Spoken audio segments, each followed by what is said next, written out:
This past week, we got some major tariff news. On Thursday, a temporary 10% tariff that had been in place for months expired, and within hours, it was replaced with an entirely new tariff structure that covers 60 countries and 99.4% of everything that the US imports. So, in today's video, I want to talk about how we got here, what actually changed last week, who actually ends up paying for these tariffs, and how this actually connects directly to the inflation story that we've been covering on this channel. So, what's the legal backstory here? Well, in February of this year, the Supreme Court struck down the original blanket tariffs that the Trump administration had imposed under a law called the International Emergency Economic Powers Act, or IEEPA. The court ruled that the president couldn't unilaterally declare a national emergency and use that declaration to impose tariffs on almost every country that the US trades with. This decision marked a real defeat for the administration's trade agenda.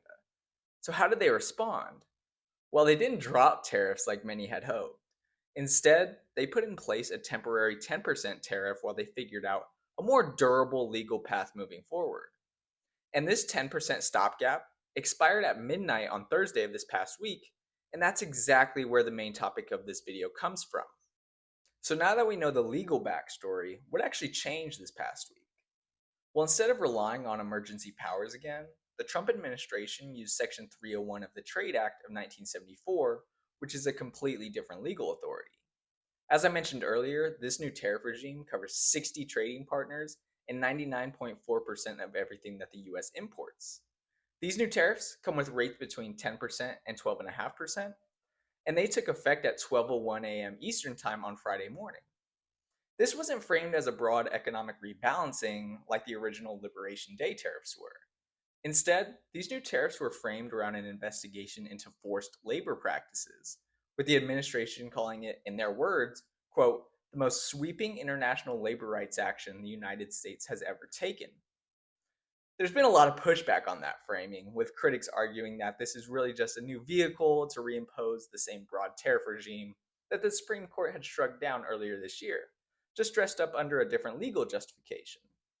On top of that, the administration separately announced a 25% Section 301 tariff specifically targeting Brazil, which took effect just 2 days earlier. These new Section 301 tariffs, they don't stack on top of existing Section 232 tariffs, which are separate tariffs on things like copper, steel, and aluminum that have been in place since earlier this year.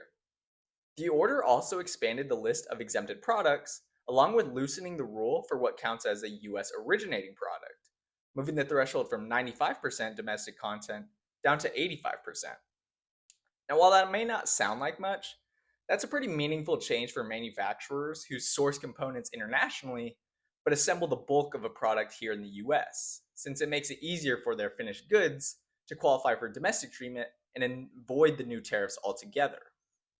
What matters most about this new tariff regime is that Section 301 tariffs are viewed as significantly more durable than the emergency powers route the administration had tried and lost in court. Section 301 has survived many legal challenges in the past, and unlike emergency declarations, it doesn't come with a built in expiration date or a requirement to keep rejustifying an ongoing emergency. This means that these tariffs can remain in place indefinitely without needing an emergency declaration or facing the same kind of legal vulnerability that got the original tariffs struck down. Before we get into the economic effects of these tariffs, I want to clear up something that gets easily misunderstood by people outside of the finance world. A tariff is not a fee that a foreign government pays to the United States.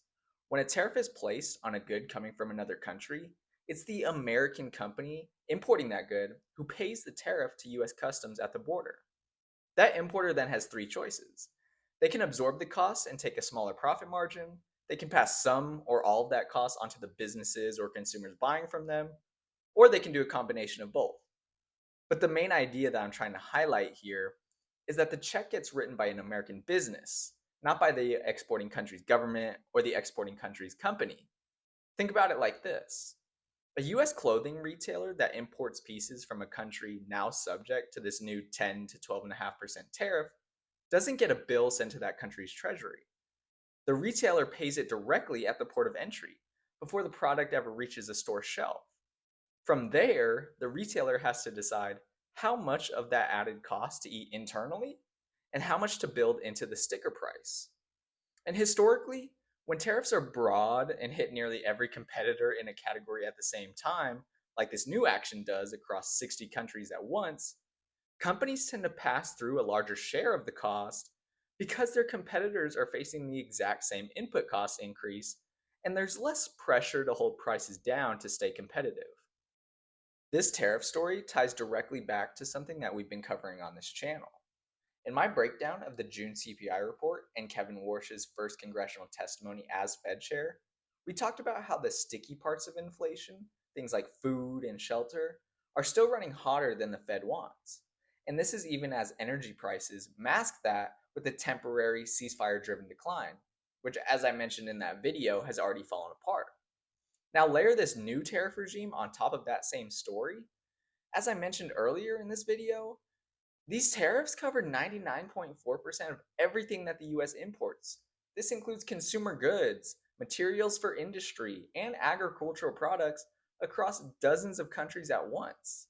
If importers pass even a portion of that new cost to consumers, and history tells us that they will, that pressure is going to show up in the sticky, non energy categories that Warsh flagged as the real concern. And given that the July CPI report is already expected to look worse because of rising oil prices from the collapsed Iran ceasefire, you now have two separate inflationary forces. Energy prices reversing and this newly expanded tariff regime are real risks to the disinflation story that markets were celebrating just a couple weeks ago when June CPI came out. These new tariffs weren't the only trade action from the Trump admin this past week. The administration also threatened a 50% tariff on a range of Canadian goods. We don't know a whole lot about this potential tariff, but it is reportedly being considered under a provision of the Smoot-Hawley Trade Act that has never been used before. Separately from the 50% tariff, the Trump admin has also floated a 100% tariff on generic pharmaceutical drugs that would be set to begin in 2028. Then again, we will have a new president in 2029, so it'll be interesting to see how all this unfolds.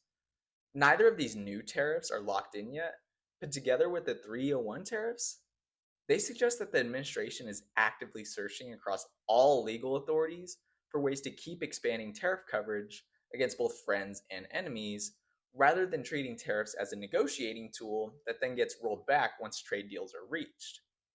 Reaching back nearly a century for an untested legal tool tells you the administration is willing to explore every available authority, not just Section 301 or IEEPA. And this is to keep tariff policy moving forward when one path gets blocked. For anyone trying to predict where trade policy goes from here, first of all, good luck.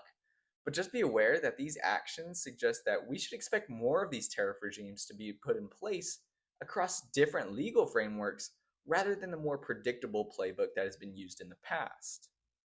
So here's the bottom line. The headline numbers of 10 to 12.5% is honestly the least important part of this tariff story.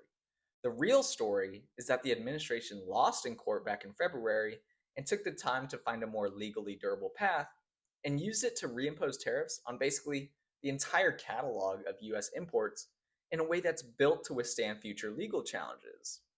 Combine that with the new threats against Canada and the pharmaceutical industry, and you have a trade policy that looks a lot less like a temporary phase and a lot more like a permanent feature. Here are some things that I'm keeping an eye on moving forward.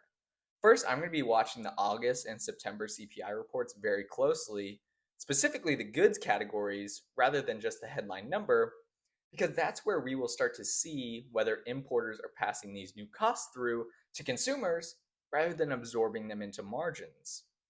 Second, I'm watching for retaliation from major trading partners. A single country responding with its own tariffs is one thing, but a coordinated response from multiple countries at the same time would be a much bigger deal. And with 60 countries now being affected simultaneously, the conditions for that kind of coordinated pushback are more present than they've ever been at any point in this trade fight. And third, I'm keeping an eye on whether this new Section 301 justification actually gets challenged in court the way the original IEEPA tariffs were. If it survives a legal test, it sets a template that this administration or any future admin continues indefinitely, which would represent a real and lasting shift in how much unilateral tariff power the executive branch holds going forward. All right, guys, that's going to do it for today's video. If you found this breakdown useful, drop a like on the video, subscribe to the channel, and check out some of my other content.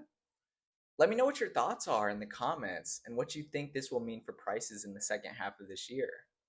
Thank you all for watching and for the support on my videos. I'll see you in the next one.